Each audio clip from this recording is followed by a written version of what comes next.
অনুরাগের ছোঁয়া ধারাবাহিকের আজকের পর্বে দেখা যায় কুন্তলা ফাঁদ পেতে সব দোষ দীপার ঘাড়ে দেওয়ার চেষ্টা করে। হ্যাঁ বন্ধুরা, এমনটাই দেখতে পাবো আমরা অনুরাগের ছোঁয়ার আজকের পর্বে। সেনগুপ্ত বাড়ির সবাইকে বলে আমার সাথে চলুন, আমি প্রমাণ করে দেব যে আসলে এই দীপাই সব নাটক করছে। ওই ছোট্ট লাবণ্যকে ব্রেন ওয়াশ করেছে এবং ছোট্ট লাবণ্যকে কিডন্যাপ করার চেষ্টা করেছে। এই সবটাই দীপা করেছে ইচ্ছা করে, যাতে আমার ছেলের নাম নিয়ে এই বাড়িতে সাধু সাজতে পারে, সবার মনে ঢুকাতে পারে, সোনাকে ভুল বোঝাতে পারে। সোনাও খেপে যায় এবং সোনা কুন্তলা সহ সবাইকে বলে আমার আর এসব কিছু ভালো লাগছে না, প্লিজ তুমি এখান থেকে বেরিয়ে যাও। দীপাকে বলে মা তুমি এখান থেকে বেরিয়ে যাও। দীপা চোখের জল ফেলতে ফেলতে বেরিয়ে যায় সেনগুপ্ত বাড়ি থেকে। তবে দীপা অবিনাশকে বলে অবিনাশ, এবার আমি সবার আগে সোনার ভুল ভাঙাবো, আর সেটা একজনই করতে পারে। দীপা বলে চলে যায় রুডির বাবার কাছে। রুডির বাবা দীপাকে দেখে চমকে যায়।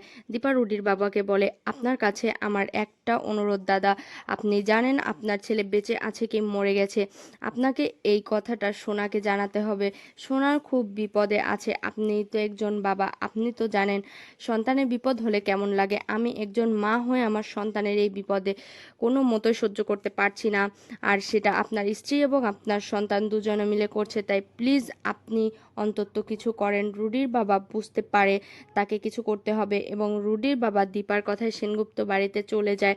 সোনার সামনে গিয়ে দাঁড়ায়, সোনাকে বলে সোনা মা, তোমার মা ঠিকই বলেছে, ডরথি অন্য কেউ নয়, ডরথি আমার ছেলে রুডি, আমার ছেলে বেঁচে আছে আর আমার ছেলেই এসব কিছু করছে। শুনে চমকে যায় সোনা এবং শুনে বুঝতে পারে যে রুডির বাবা মিথ্যে বলছে না, ওই ডরথি রুডি, তাকে কিছু করতে হবে, প্রমাণ করতে হবে যে হ্যাঁ ওই ডরথি রুডি।